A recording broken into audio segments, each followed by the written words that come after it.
It's June. We're in Lawrenceburg, Tennessee. We're at the Tennessee State Championship Barbecue Cook-Off. This year, it's the Pritchard's Sweet Lucy Tennessee State Championship Barbecue Cook-Off. We have a wonderful new sponsor this year. The Pritchard Distillery over in Kelso, Tennessee has joined us. Pritchard's is from the island in Tennessee, and we're proud to have our little piggy right here in Lawrenceburg on that island of Tennessee. It's a great place to be. We've got 56 championship teams. We've got some of the best cooking teams in barbecue. Here we have 65 certified judges judging right now as we speak. I think they're turning in pulled pork, and I can't hardly wait to get back up there. It's a wonderful day, and next year, back towards the end of June, look for Lawrenceburg, Tennessee. Come be with us on Friday and Saturday night. Let's cook and eat some barbecue. All right, we're here with the Junior Skill Center's 4-H cooking team. This is Austin, Jessica, Logan, Daniel, and I'm John.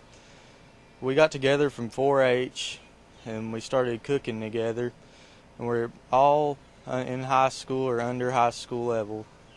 Here's Daniel. He's the one who made our pit and everything.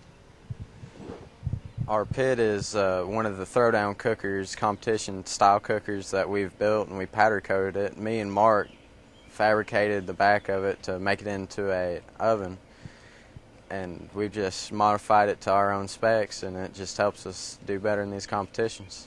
And I'm going to hand this over to Logan and let him talk about our meats. I'm the team butcher. I'm responsible for making sure all the meats are prepped the way they're supposed to be. And this is Jessica, our team marketing person.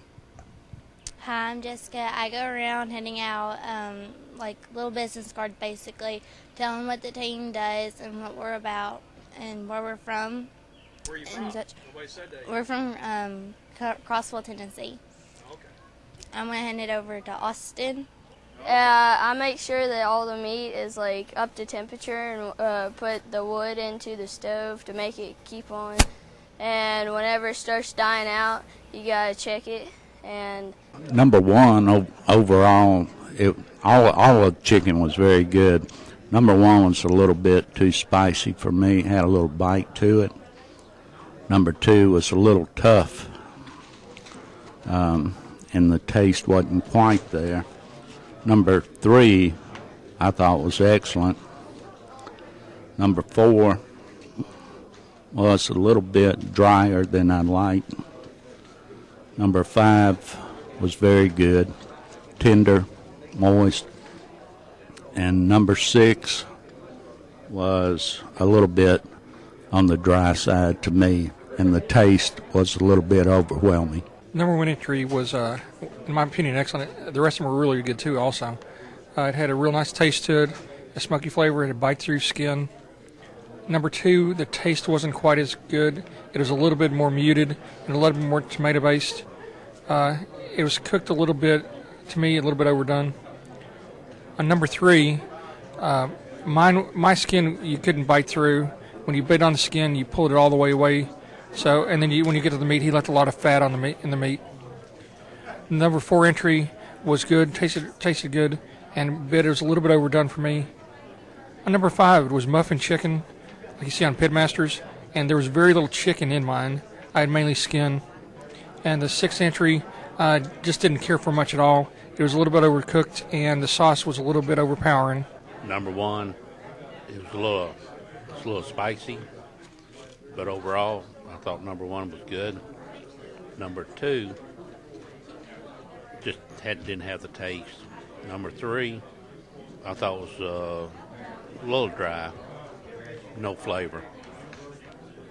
Number four, real dry. Number five, it was too tender. It was a little bit more mushy to me. Still, overall, it had a pretty good flavor, but it's still mushy. And then number six was dry to me. On the appearance, many of them had appeared that they had sauce put on them at the end of cooking or after the cooking process or at the very end. And it's difficult to judge the appearance when they're covered in sauce. I prefer to see the meat and judge that in the appearance rather than judging sauce. Several of the pieces were dry, and tenderness two of them stood out among the others, that being very tender. In the other four were reasonably tender, but not as good as the other two. And as far as taste, they some of them just did not have a flavor at all. And the okay, number one was a little spicy. It left an aftertaste in your mouth, and then it didn't have much flavor. I think number two definitely didn't have any flavor once you removed the sauce, and it was overpowering with the sauce. And the texture wasn't that good on it. Number three, I thought had a good texture. When I bit into it, the skin came off, so you couldn't really tell from that if the skin was tender or had just been removed prior to cooking. I thought number four was tasty, had a good amount the right amount of sauce on it. The skin was very tender when you bit into it, and you couldn't really did not have a difference between when you bit into it through the chicken, but it was very good. Number five was a little mushy, a little overcooked. Good presentation on the box with it.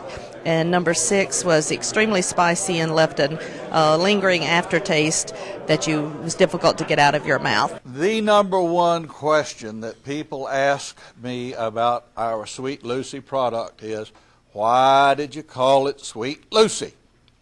It's not my wife. It's not my girlfriend. Hadn't had one of those in years. It's not even my dog.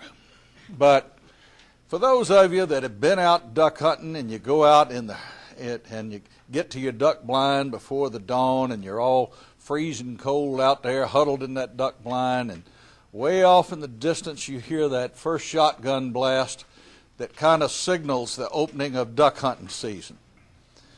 Until that time, the woods are just as quiet and still, and you can hear the little birds flitting around through the trees and maybe the squirrels chirping.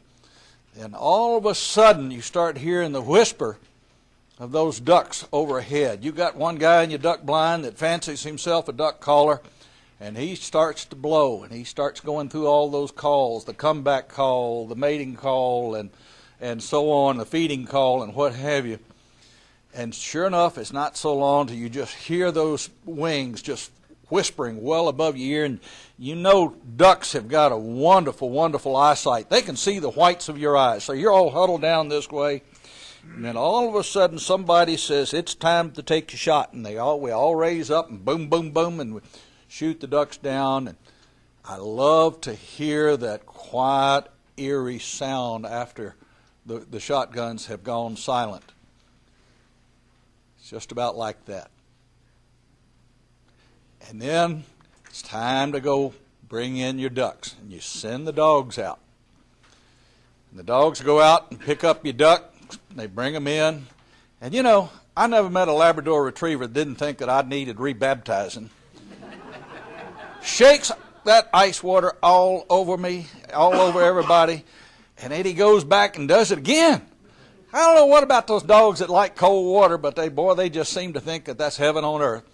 And finally, when all the ducks had been harvested, my dad would reach in his pocket, and he'd get out and we'd pass the bottle around.